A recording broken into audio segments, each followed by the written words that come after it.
स्वागत है आप सभी का आपके अपने YouTube चैनल पर। आज की अपनी ये वीडियो रहने वाली है हिंदी पेडागोजी की। यहाँ पर हम लोग करने वाले हैं 15 टॉप क्वेश्चंस जो आपके एग्जाम में अब तक कई बार बन चुके हैं और आप लोग इनका आंसर भी कर ले जाएंगे, क्योंकि ये क्वेश्चन कई बार आए हुए क्वेश्चन है। लेकिन आपके एग्जाम में ये क्वेश्चन अधिकतर देखने को आपको मिलने वाले हैं। थोड़ी बहुत लैंग्वेज इधर उधर हो सकती है, लेकिन इस साल फिर से आपको ये क्वेश्चन आपके एग्जाम में देखने को मिलने वाले हैं। तो चलिए देर ना करते हुए हम लोग अपनी क्लास को शुरू करते हैं। जितने भी लोग क्लास देखने आ गए हैं वो सभी लोग वीडियो को लाइक कर लीजिए। चैनल पर पहली बार अगर देखने के लिए आए तो चैनल को सब्सक्राइब कर लीजिए, क्योंकि यहाँ पर आपके लिए कई सारी हिंदी या फिर आपकी एसएसटी हो, साइंस हो, मैथ्स हो, हर सब्जेक्ट की क्लासें पढ़ चुके हैं और आगे भी पढ़ती रहेंगी। और वही क्लास हम लोग डालते हैं अपने इस चैनल पर, हमें कई बार बन चुके हैं। तो चलिए आज का पहला क्वेश्चन है, भाषा बोधगम्यता के संदर्भ में सघन पठन का मुख्य उद्देश्य क्या है? फटाफट आंसर करेंगे सभी लोग।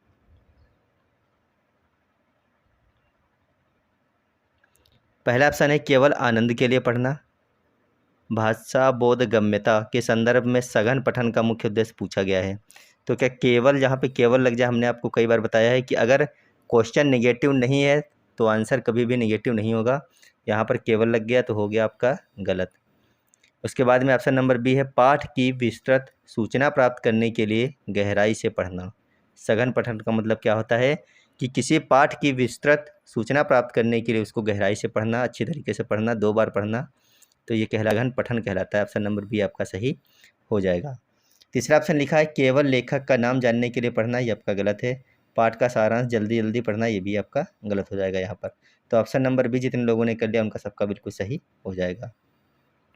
क्वेश्चन नंबर 2 है, इसके फोल्डिंग के सिद्धांत के अनुसार एक शिक्षक को तब क्या करना चाहिए जब बच्चा किसी शब्द पर अटक जाए? उसे तुरंत सही शब्द बता देना चाहिए, उसे डांट कर चुप करा देना चाहिए, उसे आधे शब्द का संकेत या संदर्भ आधारित सुराग देना चाहिए, उस शब्द को छोड़कर आगे बढ़ने के लिए कहना चाहिए। तो बताइए इन चारों में से कौन सा सही हो जाएगा?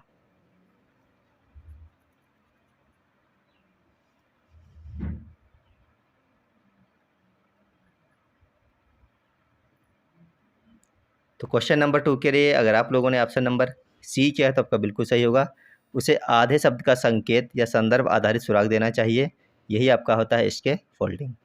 उसे तुरंत उत्तर बता देना, ऑप्शन नंबर ए लिखा है, ये आपका हो जाएगा गलत। उसे डांट कर चुप करा देना, ये भी गलत है। ऑप्शन नंबर डी, उस शब्द को छोड़कर आगे बढ़ जाना, ये भी आपका गलत हो जाएगा। अगला क्वेश्चन है, प्राथमिक स्तर पर बच्चों की मौखिक अभिव्यक्ति के विकास में सबसे कम प्रभावी तरीका कौन सा है? चित्र देखकर कहानी कहना, सुनी हुई कहानी को शब्दशः दोहराना, या फिर अपनी भाषा में अनुभव सुनाना, किसी घटना का वर्णन करना। तो बताइए प्राथमिक स्तर पर बच्चों की मौखिक अभिव्यक्ति के विकास में सबसे कम प्रभावी तरीका कौन सा रहने वाला है? सबसे कम यानी कि नेगेटिव यहाँ पे क्वेश्चन है तो नेगेटिव आंसर होगा। तो इसका सही आंसर रहने वाला है सुनी हुई कहानी को शब्दशः दोहरा देना। जो आपने बच्चे को सुनाई, बच्चे ने भी वही कहानी दोहरा दी, कुछ कम नहीं किया, कुछ ज़्यादा नहीं किया। ऑप्शन नंबर बी आपका सही हो जाएगा। अगला क्वेश्चन है, बहुभाषिकता वाली कक्षा में बच्चों की भाषाओं को जगह देना क्यों आवश्यक है? फटाफट आंसर करेंगे सभी लोग। कक्षा कैसी है? बहुभाषिकता वाली, यानी कि कई सारी भाषाओं वाली। पहला ऑप्शन है ताकि बच्चे आपस में बात ना करें। दूसरा ऑप्शन है ताकि बच्चों की अस्मिता बनी रहे और वे सुरक्षित महसूस करें। तीसरा ऑप्शन है क्योंकि शिक्षक को सभी भाषाएं सीखनी होती हैं। चौथा ऑप्शन है ताकि परीक्षा में केवल उनकी भाषा में प्रश्न पूछे जाएं।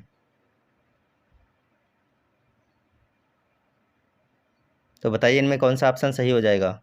क्या ऑप्शन नंबर ए सही है, ताकि बच्चे आपस में बात ना करें? नहीं, आपका ये हो जाएगा गलत। दूसरा ऑप्शन है ताकि बच्चों की अस्मिता बनी रहे और वे सुरक्षित महसूस करें, इसीलिए अपनी कक्षा में बहुभाषिकता को जगह देनी बहुत ही ज़रूरी है। तीसरा ऑप्शन लिखा था क्योंकि शिक्षक को सभी भाषाएं सीखनी होती हैं, नहीं। चौथा ऑप्शन है ताकि परीक्षा में केवल, जहाँ पे केवल लग जाए वो आपका पहले ही गलत हो जाता है।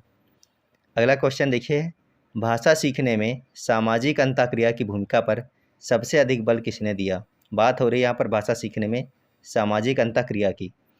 तो बताइए सबसे अधिक बल किसने दिया? B.F. स्किनर ने दिया है, नाम चॉम्स्की ने दिया है, लेव वाइगोत्स्की ने दिया है, या फिर जीन पियाजे ने दिया है?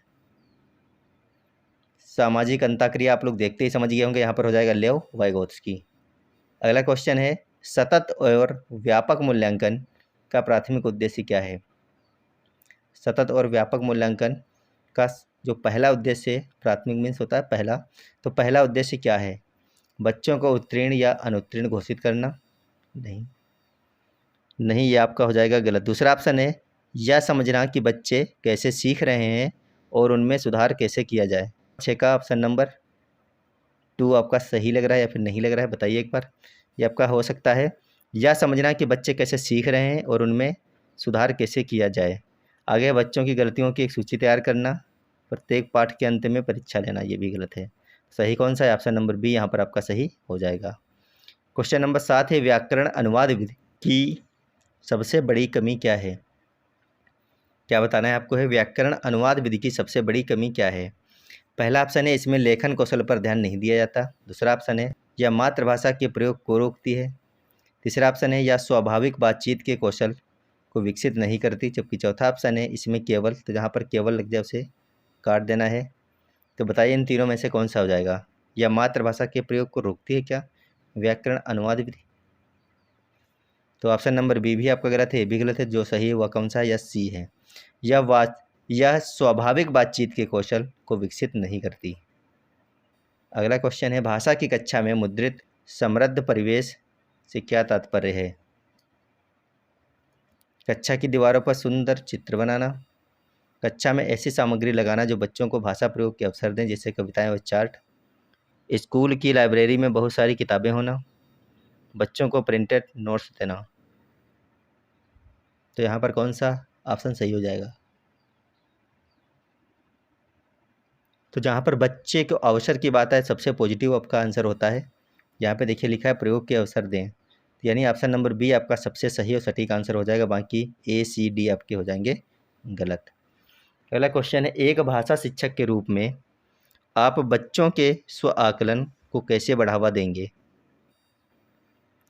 बच्चों को एक दूसरे की कापियाँ जांचने के लिए कहना, बच्चों को अपने ही काम की समीक्षा करने और सुधार के बिंदु खोजने के लिए कहना, बच्चों को केवल, तो आपका ऑप्शन नंबर सी सही हो गया, बच्चों को क्लास टेस्ट में अच्छे नंबर लाने के लिए कहना। तो आपका डी भी गलत है, सी भी गलत है। अब बताइए ए सही या फिर बी सही है? बच्चों को एक दूसरे की कापियाँ जांचने के कहना नहीं, बच्चों को अपने ही काम की समीक्षा करने के और सुधार की बिंदु खोजने के लिए कहना। ऑप्शन नंबर बी आपका सही हो जाएगा। अगला क्वेश्चन है संप्रेषणात्मक भाषा शिक्षण का मुख्य जोर किस पर होता है? बात हो रही है संप्रेषणात्मक भाषा शिक्षण की। पहला ऑप्शन है व्याकरण की संरचनाओं को याद करने पर। दूसरा ऑप्शन है अर्थपूर्ण संवाद और वास्तविक जीवन की स्थितियों भाषा प्रयोग पर। तीसरा ऑप्शन है अनुवाद करने की क्षमता पर। चौथा ऑप्शन है केवल साहित्य पढ़ने पर। तो आंसर बताइए आप लोग क्या इसका सही रहने वाला है? संप्रेषणात्मक भाषा शिक्षण का मुख्य जोर किस पर होता है? तो इसका जो सही आंसर हो जाएगा वो हो जाएगा अर्थपूर्ण संवाद और वास्तविक जीवन की स्थितियों में भाषा प्रयोग पर, यानी ऑप्शन नंबर बी सही हो जाएगा। क्वेश्चन नंबर 11 है पाठ्य पुस्तक में दिए गए अभ्यासों का मुख्य उद्देश्य क्या होना चाहिए? जो पाठ्य पुस्तक में पीछे की तरफ अभ्यास दिए जाते हैं उनका मुख्य उद्देश्य क्या होना चाहिए? बच्चों को व्यस्त रखना, बच्चों की भाषा के भाषा के विस्तार के अवसर देना, यह जानना कि बच्चे ने पाठ पढ़ा या नहीं, परीक्षा के लिए प्रश्न तैयार करना। अभी बात की थी कि बच्चों को जहाँ पर अवसर की बात हो सबसे पॉजिटिव आपका आंसर होता है। तो ऑप्शन नंबर बी आपका सही हो जाएगा। अगला क्वेश्चन है चामस्की के भाषा अर्जन उपकरण यानी कि LAD का संबंध किससे है? कक्षा में उपलब्ध तकनीकी मशीनों से, मानव मस्तिष्क की उस जन्मजात क्षमता से जिससे वह भाषा सीखता है, व्याकरण सीखने की पुस्तकों से, समाज के साथ होने वाली बातचीत से। तो व्याकरण सीखने वाली पुस्तकों से इनका संबंध नहीं है, समाज के साथ होने वाली बातचीत से भी इसका संबंध नहीं है। किससे है? तो नॉम चॉम्स्की के भाषा अर्जन उपकरण का संबंध है मानव मस्तिष्क की उस जन्मजात क्षमता से जिससे वह भाषा सीखता है। कह सकते हैं ऑप्शन नंबर बी आपका सही हो जाएगा। अगला क्वेश्चन है निदानात्मक परीक्षण डायग्नोस्टिक टेस्ट के बाद शिक्षक को क्या करना चाहिए? बच्चे को नई किताब देना, बच्चों के माता पिता की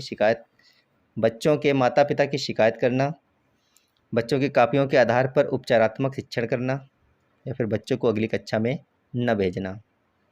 तो सभी को आंसर करना है। इसका जो सही आंसर हो जाएगा वो आपका हो जाएगा ऑप्शन नंबर सी, बच्चों की कापियों के आधार पर उपचारात्मक शिक्षण करना। अगला क्वेश्चन है, भाषा के संदर्भ में पोर्टफोलियो क्या है?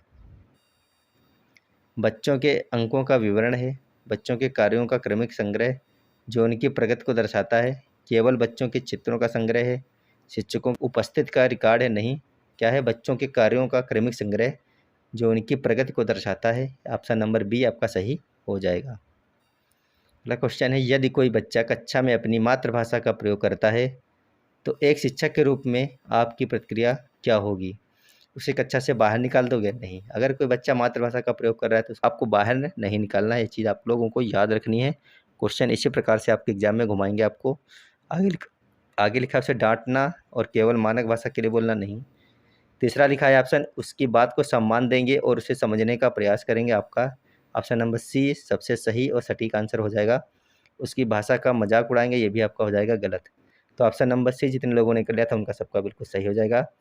तो आप लोग बताइए कि आज की इस अपनी 15 क्वेश्चन की क्लास में आपके कितने क्वेश्चन सही निकले? आपको क्लास कैसी लगी? क्लास अच्छी लगी तो वीडियो को लाइक कीजिएगा, चैनल को जरूर सब्सक्राइब कर लीजिए, क्योंकि आपके लिए बेहतर से बेहतरीन क्लासें यहाँ पर आपको मिलने वाली हैं। तो लगातार हम आपके साथ में बने रहेंगे और आप हमारे साथ में बने रहिएगा।